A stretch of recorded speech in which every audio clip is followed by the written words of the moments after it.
বর্ষবরণের রাতে মহিষবাজানে যুবককে পিটিয়ে খুন, আর সেই খুনে গ্রেফতার করা হলো এবার 4 জনকে। বর্ষবরণের রাতে যুবককে পিটিয়ে মারার অভিযোগ, ফোন করে ডেকে যুবককে পিটিয়ে খুন। অভিযোগের ভিত্তিতেই আগেই গ্রেফতার করা হয় একজনকে, এবার আরও 3 জনকে গ্রেফতার করলো পুলিশ। 26 বছরের সুব্রত মাঝি খুনে এখনো পর্যন্ত ধৃত 4।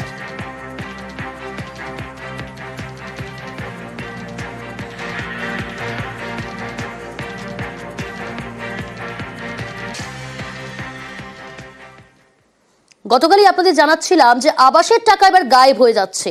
এবার এই আবাসের টাকা গায়েবে আটক করা হলো 2 ব্যক্তিকে। ইসলামপুরে এই আবাসের টাকা লোপাটে আটক 2। তারা কারা, কি তাদের পরিচয়, আরো ডিটেল জানবো। চঞ্চল রয়েছে আমার সঙ্গে। চঞ্চল, এই যে 2 জনকে আটক করা হলো, তারা কারা? গতকালই এই খবর আমরা দেখাই যে আবাসের টাকা গায়েব হয়ে যাচ্ছে, কিন্তু এই আটক 2 ব্যক্তির পরিচয় কি? দেখো, তোমাকে জানিয়ে রাখি যে পান্ডিপাড়া গ্রাম পঞ্চায়েতের এলাকায় বেশ কয়েকজনের আবাসের টাকা গায়েব হতে শুরু করেছিল। এরপরে নজরে আসতে কিন্তু একবারে নড়েচড়ে বসে পড়তে হয়।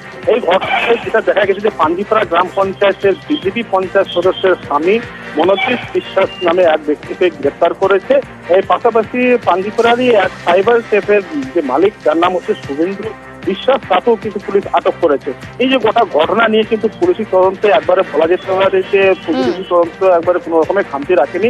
পাশাপাশি যে যারা উপভোক্তারা রয়েছেন, যাদের টাকা গায়েব হচ্ছে, তারাও কিন্তু ইসলামপুর সাইবার ক্রাইম থানায় এসেছেন। তাদেরকে জিজ্ঞাসাবাদ করছে কিভাবে তাদের টাকা পয়সা গায়েব হলো, তারা কিভাবে জানতে পারলো, এই সমস্ত বিষয় খতিয়ে দেখছে পুলিশ প্রশাসন। তবে এই আটকের পরে তাদের যে কি তথ্য বেরোচ্ছে সেটা কিন্তু পুলিশ এখনো কোনো কিছু বলেনি। তবে গোটা ঘটনা তদন্ত শুরু করেছে ইসলামপুর সাইবার ক্রাইম থানা পুলিশ।